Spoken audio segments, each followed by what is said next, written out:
எல்லோருக்கும் வணக்கம். சரி, உடம்பு ரொம்ப எடை போடுது. சரி, இந்த எடையை கம்மி பண்ணலான்னு சொல்லிட்டு முடிவு பண்ணேங்க.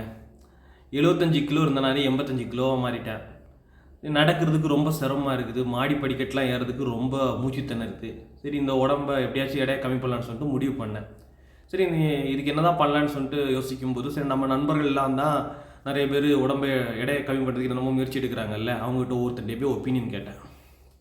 ஒருத்தன் சொன்னால் ஜிம்முக்கு போனால் பாடி பக்காவாக ஃபிட்டாக இருக்கும், உன்னோட பிரச்சனைலாம் சால்வ் ஆகிடணும். ஒருத்தன் சொன்னால் இன்டர்மீடியேட் ஃபாஸ்டிங் இருந்தால் உன்னோட பாடி வந்துட்டு கண்ட்ரோலுக்கு வந்துடும், அதுக்கப்புறம் இந்த மூச்சு திணற பிரச்சனைலாம் இருக்காதுண்ணா.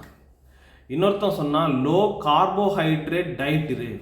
நமக்கு கார்போஹைட்ரேட்னாலே என்னன்னு தெரியாது, லோ கார்போஹைட்ரேட் டயட் இரு அப்படின்னா. ஒரு பொம்பளை பிள்ளை சொல்லிச்சு ஜும்பா கிளாஸு போனால் பாடி பக்காவாக ஃப்ளெக்சிபிளாக மாறிடும் அப்படின்ச்சு.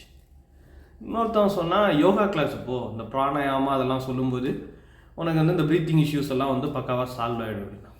இன்னொருத்தன் சொன்னால் ஜாகிங் காலையில் ரெகுலராக. கடைசியாக ஒருத்தன் சொன்னால் ஒரு 40 நிமிஷம் ரெகுலராக மார்னிங் வாக்கிங் அப்படின்னு சொன்னான். சரி, அவன் சொன்னது இந்த கிளாஸ் 2 சொன்னது மட்டும் கொஞ்சம் ஈஸியாக இருந்துச்சு. ரெகுலராக 40 நிமிஷம் வாக்கிங் போகிறது தானே அப்படின்னு சொல்லிட்டு நானும் வாக்கிங் போக ஆரம்பித்தேன்.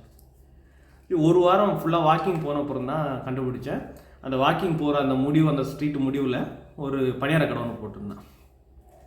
அப்புறம் 2வது வாரம் ஃபஸ்ட்டு நாளில் ஒரு பணியாரம் சாப்பிட்டேன் வாக்கிங் முடித்தப்பறம். பணியாரம் செம்ம டேஸ்ட்டாக இருந்துச்சு. சரி, நம்ம தான் ரெகுலராக வாக்கிங் போகிறோம், பணியாரம் சாப்பிட்றது ஒன்றும் பிரச்சனை இல்லை அப்படின்னு சொல்லிட்டு 2வது நாள் 2 பணியாரம் சாப்பிட்டேன்.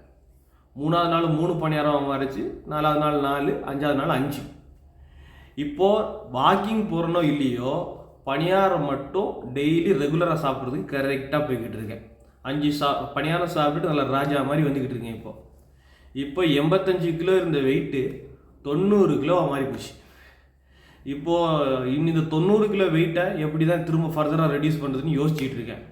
இனி இந்த தெருவுக்கு போக வேணாம் அப்படின்னு சொல்லிட்டு இன்னொரு தெருவுக்கு வாக்கிங் போகலான்னு சொல்லிட்டு முடிவு பண்ணியிருக்கேன். அந்த தெருவில் பானிபூரி ஷாப் இருந்தால் என்ன பண்ணுவீங்க?